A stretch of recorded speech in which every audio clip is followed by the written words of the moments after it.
With every difficult decision that I must make, I will keep foremost in my heart and in my mind the debt of gratitude I owe you for the honor and responsibility that you have conferred on me. Whatever is in a person to make changes for the better of others, I lay before you now in my commitment. I will try to spare you.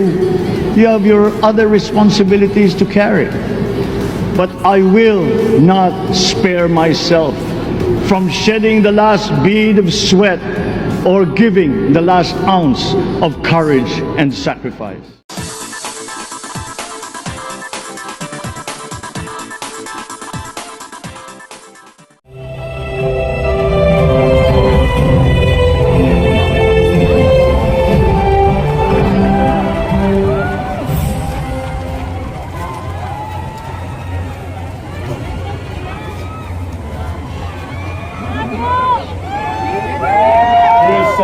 Excellency David Hurley, Governor General of Australia, and First Lady Linda Hurley, Their Excellencies, Special Envoys, and Heads of Delegations, His Excellency, Most Reverend Charles John Brown, and the esteemed members of the Diplomatic Corps, Vice President Sara Duterte, President Fidel Ramos, President Joseph Ejercito Estrada, President Gloria Macapagal Arroyo, Senate President Vicente Soto III, and the honorable members of the Philippine Senate, House Speaker Lord Alan J. Velasco, and the honorable members of the House of Representatives, Chief Justice Alexander Gesmundo, and the Honorable Justices of the Supreme Court, of course, First Lady Lisa Araneta, and my children, Alexander, Sandro, Simon, and Vincent. I cannot proceed without a special greeting, of course, to the former First Lady.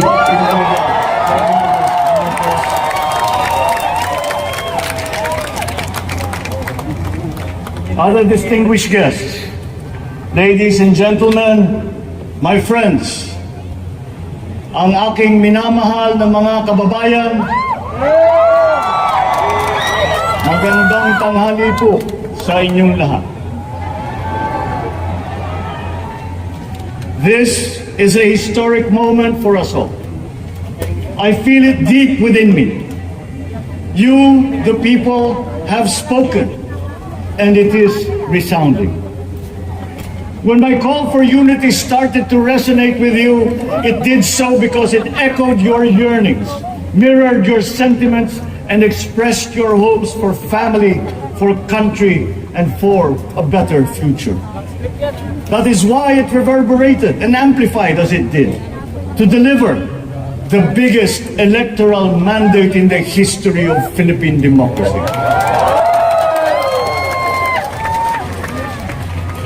By your vote, you rejected the politics of division. I offended none of my rivals in this campaign. I listened instead to what they were saying. And I saw little incompatibility with my own ideas about jobs, fair wages, personal safety, and national strength, and ending want in a land of plenty. I believe that if we but focus on the work at hand and the work that will come to hand, we will go very far under my watch. You believe that too. At pinakinggan ko ang tinig ninyo na ang sinisigaw ay pagkakaisa, pagkakaisa, pagkakaisa.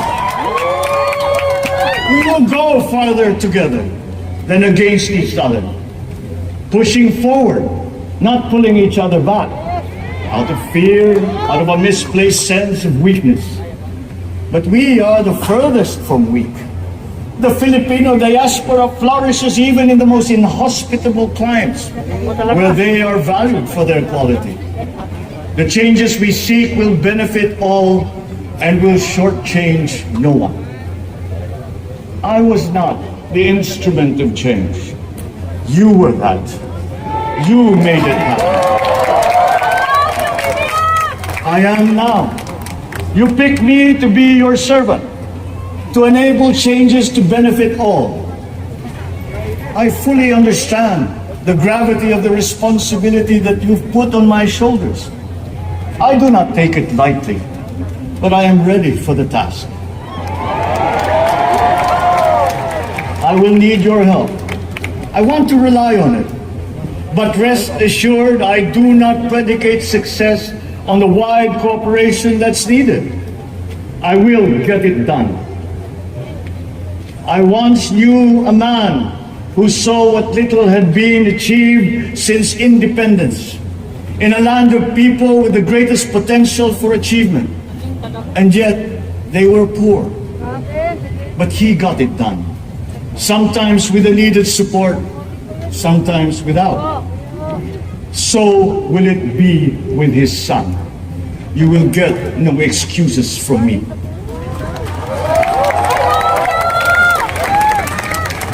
I am here not to talk about the past. I am here to tell you about our future. A future of sufficiency, even plenty, of readily available ways and means to get done what needs doing. By you, by me. We do not look back, but ahead. Up the road that we must take to a place better than the one we lost in the pandemic. Gains made and lost, opportunities missed, well-laid plans superseded by the pandemic. Indeed, ours was the fastest growing economy in ASEAN by ways now outdated. We shall be again by a radical change in the way the world must now work to recover what we have lost in that fire and move on from there. We face prospects of the spread of the war abroad, of which we are totally blameless. We seek friendship with all. But our countries like ours will bear the brunt of it. And if the great powers draw the wrong lessons from the ongoing tragedy in Ukraine, the same dark prospect of conflict will spread to our part of the world. Yet, there is more out there. Like going forward by new ways of doing that the pandemic forces to adopt. A stronger resilience, quicker adaptability. They are our best prevention. They are our best protection. Quiet reflection in a rough and tumble campaign of a breadth and intensity never experienced reveals some of them, such as a willingness to listen despite the noise, the hesitation to quarrel over differences, and to never ever give up hope of reconciliation. These gave me the peace to ponder deeper. There are hints of a road not taken that could get us out of here quicker, to something better, something less fragile. There is also what you, the people, did to cope. But this time empowered by new techniques and more resources. You got by, getting some of what you needed with a massive government help. And for this, I thank my predecessor for the courage of his hard decisions. But there is a way to put more means and choices in your hands. I trust the Filipino. Imagine how much more you'd achieve if government backstops instead of dictating your decisions. Always there to pick you up when you fall. Giving what you need to get past a problem. Imagine if it invested in your self-empowerment to bring it closer to taking on whatever challenges come. Imagine a country that, in almost every sense, is you. Now imagine what you and government can achieve together. We did it in the pandemic. We will do it again. But again, I will not predicate my promise to you on your cooperation.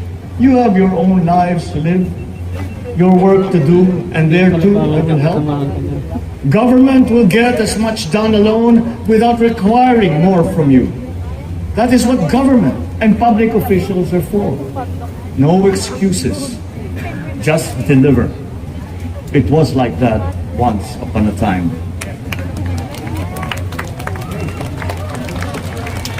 I did not talk much in this campaign. I did not bother to think of rebutting my rivals. Instead, I searched for promising approaches better than the usual solutions. I listened to you. I did not lecture you who has the biggest stake in our success. And the forthcoming State of the Nation will tell you exactly how we shall get this done. In this fresh chapter of our history, I extend my hand to all Filipinos.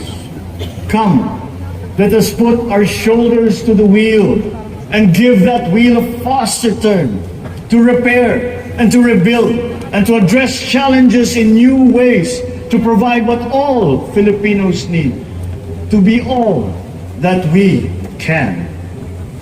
We are here to repair a house divided, to make it whole, and to stand strong again in the Bayanihan way, expressive of our nature as Filipinos. We shall seek, not scorn, dialogue. Listen respectfully to contrary views. Be open to suggestions coming from hard thinking and unsparing judgment. But always from us, Filipinos. We can trust no one else when it comes to what is best for us. Past history has often proven that. Solutions from outside divided us. None deepened our understanding. They were always at our expense. Never forget, we are Filipinos.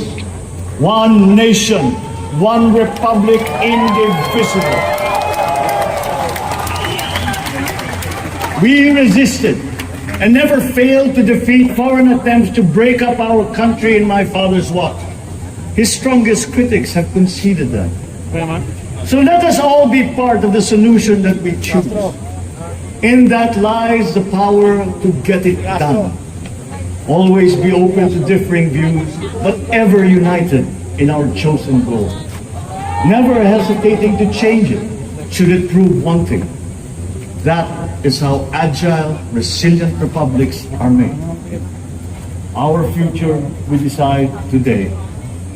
Yesterday cannot make that decision anymore, nor can tomorrow delay it. The sooner we start, the surer and quicker the prospect of achieving our future. These are troubling times. What's happening to others can happen to us, but it will not. We see what's happening. We are witness to how it is being stopped, and we have seen the glory that crowns struggle against all odds. Giving up is not an option.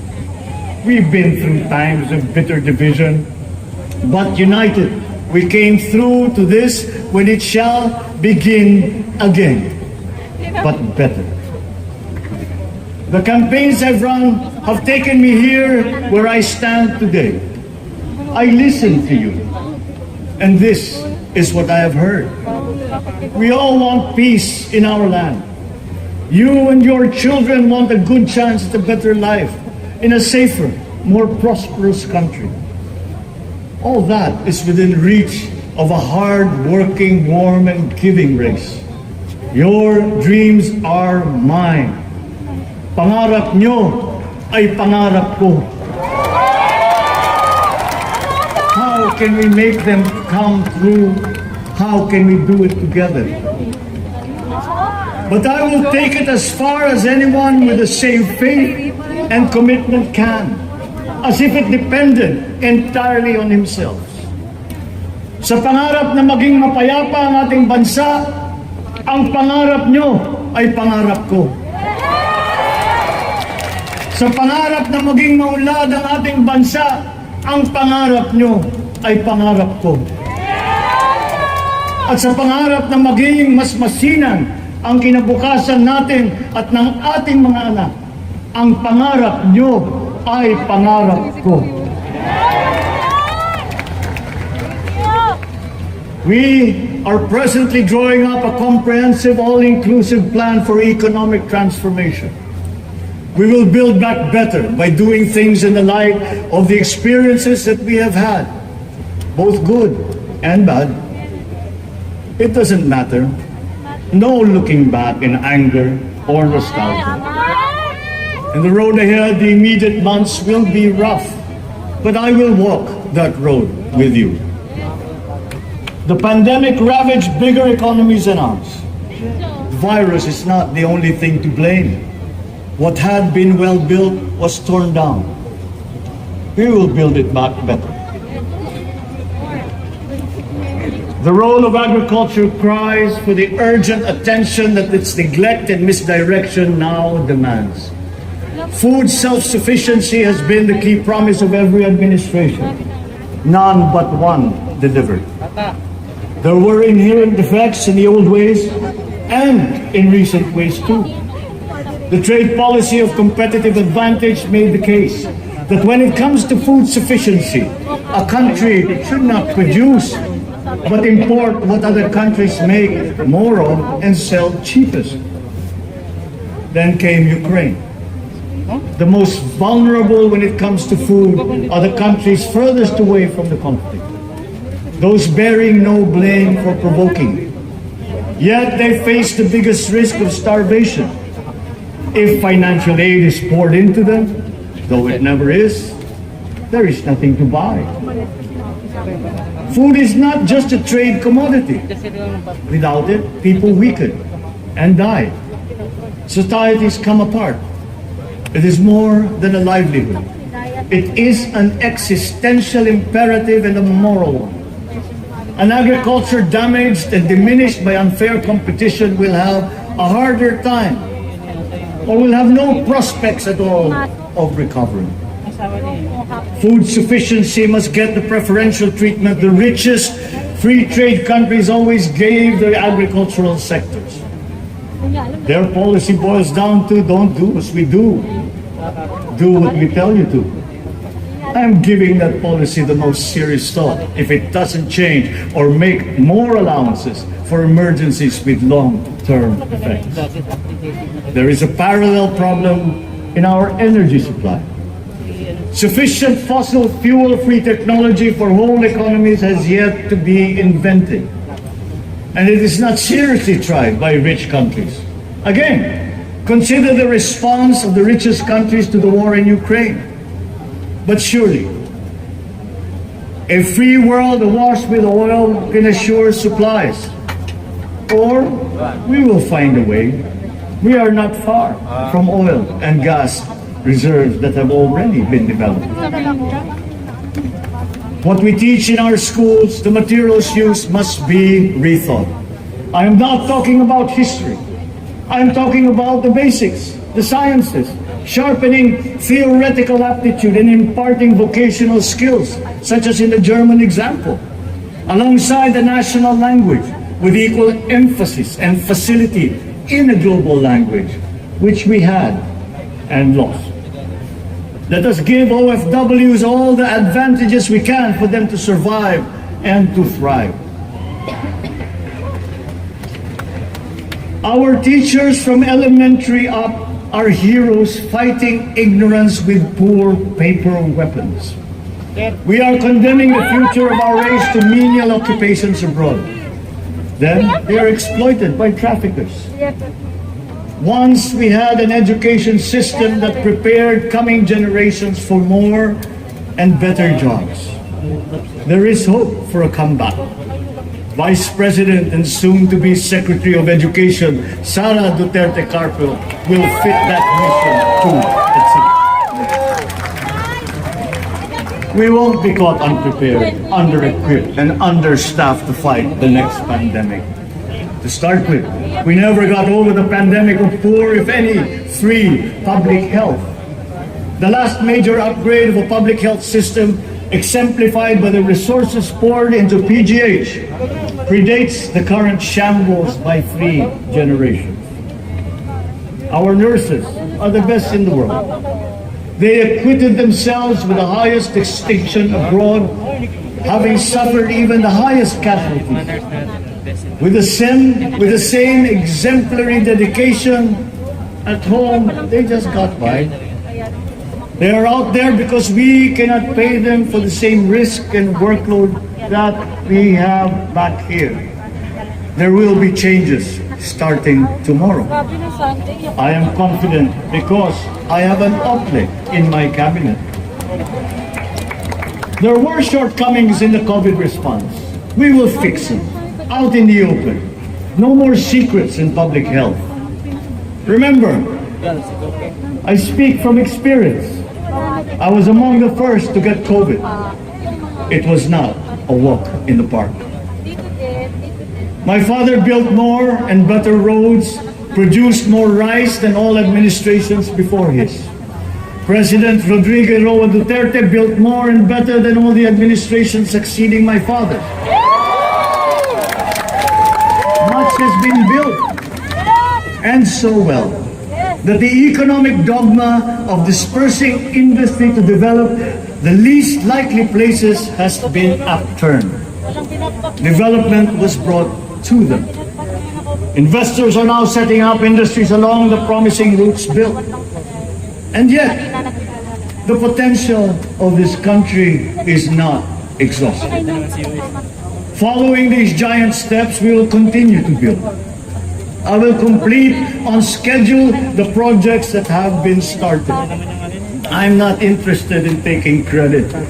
I want to build on success that's already happening. We will be presenting the public with a comprehensive infrastructure plan. 6 years could be just about enough time. No part of our country will be neglected. Progress will be made wherever there are Filipinos, so no investment is wasted. The recovery of Philippine tourism with its emphasis on accessing nature's beauty, I am sure will exceed expectations. And bigger is not always better, but there's something to be said for economies of scale. And yet the country invites investments in fast rising industries with quick returns and inflicts irreparable damage for future generations. We have yet to see large-scale practical solutions to pollution, though some are beginning to emerge.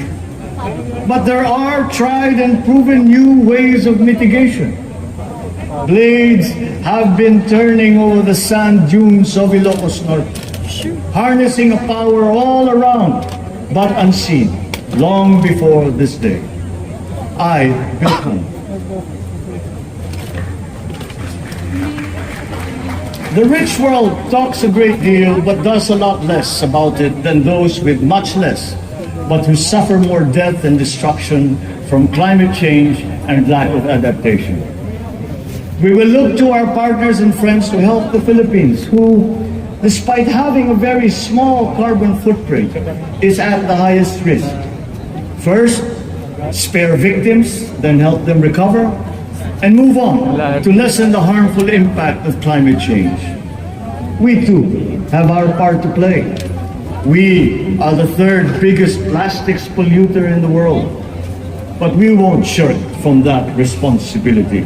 We will clean up. You will not be disappointed, so do not be afraid. With every difficult decision that I must make, I will keep foremost in my heart and in my mind the debt of gratitude I owe you for the honor and responsibility that you have conferred on me. Whatever is in a person to make changes for the better of others, I lay before you now in my commitment. I will try to spare you. You have your other responsibilities to carry. But I will not spare myself from shedding the last bead of sweat or giving the last ounce of courage and sacrifice. And if you ask me why I am so confident of the future, I will answer you simply that I have 110 million reasons to start with. Such is my faith in the Filipino.